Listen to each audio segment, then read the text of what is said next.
So things haven't gone exactly to plan. I had this big elaborate video that I was going to drive around and show you my Christmas lights. I was going to go to different shops and talk to people and go, hey, what do you think to my car? And have this big sort of huge plan. However, project cars being project cars, and this thing's been sat for a while and it's 20 years old, and there's a little bit of a history behind it that we'll get into in the next video. I now have a low oil pressure light. Now, with this engine, I can't risk anything. It could be nothing, it could be something, who knows? But a low oil pressure light keeps on appearing on the dashboard, which says to me, I can't really drive it and do my video how I wanted to do it. However, the cool thing is this, I can show you exactly how I put 1,200 LED lights to my car, and if you want to go out and risk it, be my guest, you can go and do it. I have my personal opinion on this, but whether you want to go out and do it, I think it's kind of worth it. It's kind of cool, it's funny, it brings a lot of smiles and a lot of happiness to people, and it's just a bit of Christmas silliness, isn't it really? But I'm going to show you exactly how I did it in under 5 minutes. It really isn't that hard. So let me turn some big lights on, I'll show you what's under the bonnet, I'll show you how I routed my lights, and more importantly, I'll show you how I stuck my lights to my car without damaging any paintwork, creating any dents, any scratches. And about all those people going, oh my God, you're gonna ruin everything. Well, I didn't, it looks fantastic, it looks great. Okay, so let's turn the big lights on, and I'll take you around the car. So under the bonnet is where all the magic happens. The main point of this project is this little box here. It is called an inverter, a 600 watt inverter, which converts your 12 volt power source into 240 volts. That is connected to my battery. One underneath my positive, one underneath my negative. The lead then goes up round here, goes into the inverter, I think this side, and then here I have a standard 13 amp plug extension lead, which comes all the way through here, through a little hole that I've made in that panel there. Obviously then push down my seal so it stays in place. That then goes round here, and that is hidden with a nice little bit of Avery Dennison silver wrapping film, very dodgily put in to my door jamb, just there. That then comes through here into my footwell, my very messy footwell, and very simply put, I have two plugs in an extension lead, and the wires for the lights come out from that extension lead there, and I think there's another one over there somewhere.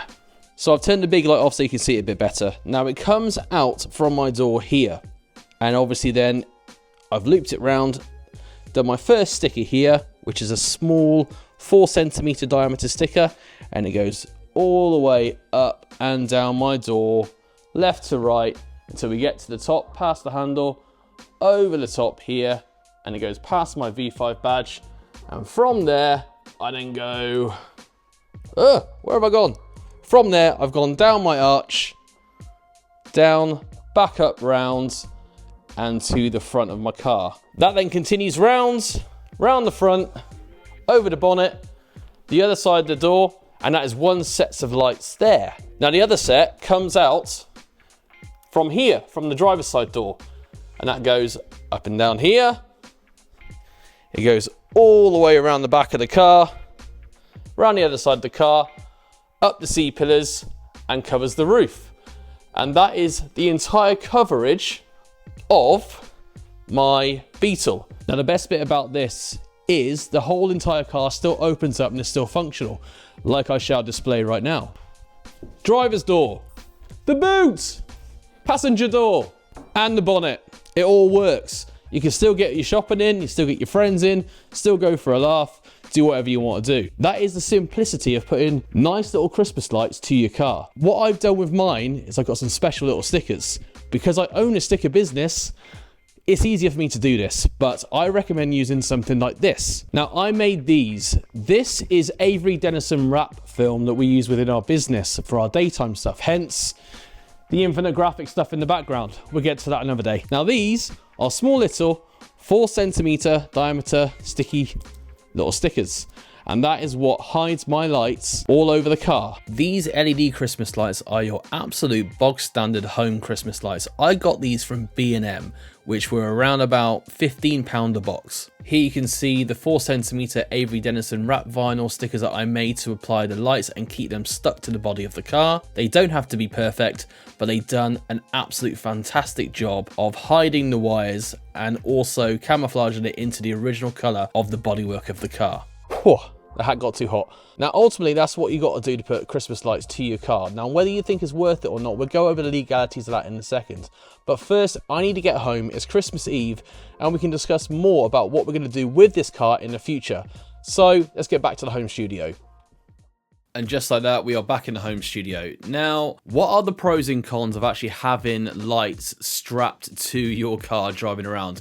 It may be fun, but there are actually some legalities behind this. As much as I would like to convey the information over to you, Sergeant Owen Messenger from the Devon and Cornwall Police from George's Car Media will give you the right information right now. Here it is. Before everyone starts shouting at me in the comments, I don't make the rules here, I'm just telling you what the rules are, and it comes under the vehicle lighting regs. So what the vehicle lighting regs say is that you can't show a red light to the front of a car and you can't show a white light to the rear of the car, other than obviously the reversing lights, and you've got white lights on your number plates as well at the back of the car, but that's an indirect light. You also can't fit a light to a car that is capable of flashing. So most Christmas lights are flashing, and they've got red lights in them and they've got white lights in them because they're multicolored. So in all likelihood, you're going to have a flashing light that is probably going to show red on the front of your car and white somewhere on the back of the car. So basically fitting Christmas lights to a car just isn't going to work under the vehicle lighting regs. Okay, that's just what the rules are, and don't blame me.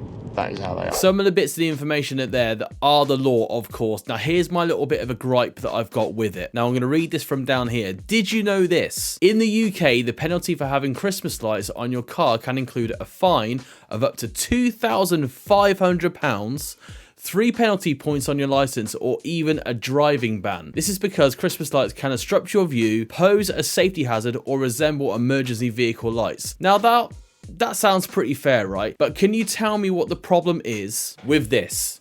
Now, this is not fair. I'm not coming for truckers. Truckers do a fantastic job for this country. Totally behind truckers. However, you can't have one rule for one and one rule for the other. All we're trying to do is just have a little bit of fun, display our cars, bring a little bit of Christmas cheer, and have some lights. Now, my lights don't even flash on my car. So can you please tell me where the problem is with my car compared to this truck?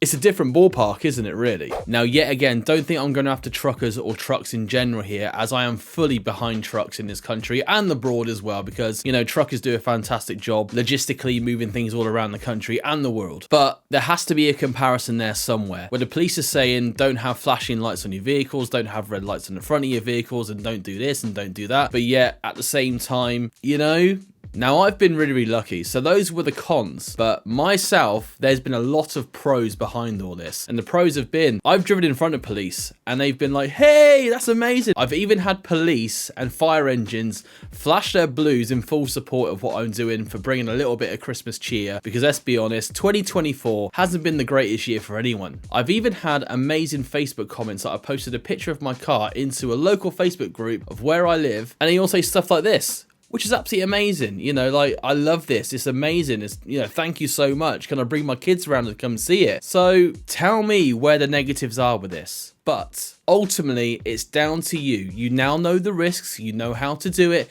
It's completely up to you whether you put Christmas lights onto your car for Christmas or New Year's. So more pros for you as well. I even got featured or interviewed or whatever you want to call it in the Auto Alex V2 channel when I was talking to Chris and Luke. The little video up here. I'll put a link of that in the description. And also, I even got caught at the Auto Alex Christmas meet when Ben from Dad Cars filmed me leaving the meet. Here it is, leaving the meet all nice and shiny as well. So it done the job really, didn't it? It got everyone's attention and it made everyone happy. So, you know, yeah, might drop, you know, easy, just, you know. But ultimately, there are legal implications. So is it worth the risk? I would like to know your opinions and your views on everything I've just said about the trucks, the legalities behind it. Drop a comment, see what you think. That then leaves us with a few little things to talk about. Just at the end of this video, what's next? Well, the car right now has a low oil pressure light, and the car being as rare as it is, which I didn't know this, you'll find more out about this, but can you remember when I told you there were only 222 of these on the road? Well, I didn't realize that the website didn't actually know whether it was a V5 standard Beetle, or whether it was a V5 Sport. I found out, lo and behold, that my car is a V5 Sport, which means mine is one of around about 100 left on the UK roads. I mean, come on, proper unicorn status now. So we need to be careful with that engine and make sure that everything's running correctly. Service parts are on the way. I should have done that firstly, but me being an idiot, I didn't do that. I wanted to drive it. We got more parts on the way, which I will tell you about that in the next video, because hopefully, it being Christmas, they will arrive. And can you believe that my car has had a proper history? It's been saved a few times. Let's just say that. It should be crushed. It should be in a scrapyard, dismantled somewhere. Thank God it isn't, but we'll get really deep into the history and where it's been all through Europe. And trust me, this car's had a life, man. Loads of people asking as well about the V5 hoodies. So the V5 hoodie, I'm still wearing it now, and they do come in black and in white. So the images are just here.